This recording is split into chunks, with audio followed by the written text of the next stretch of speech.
If you notice that Steam is currently running in the background of your computer by simply opening up your tray and you find the Steam logo here or the Steam application here, then in order to stop Steam from running in the background on your computer, it's very easy. And I'm going to show you step by step how to do that.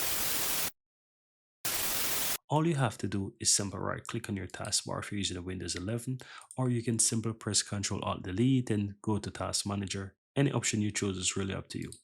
Now, once you're inside the task manager, guys, you want to go down to where it says startup apps.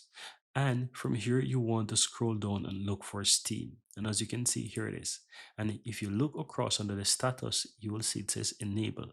This is the reason why whenever you turn on your computer, Steam is currently being started up and run in the background. So in order to stop Steam from running and start up and slow down your computer, even though it says not measured in terms of the startup impact, just simply right click on that and click on disable. And from now on, Steam will not start up in the background once you restart or turn on your computer. That's all that you have to do. Very easy and very simple.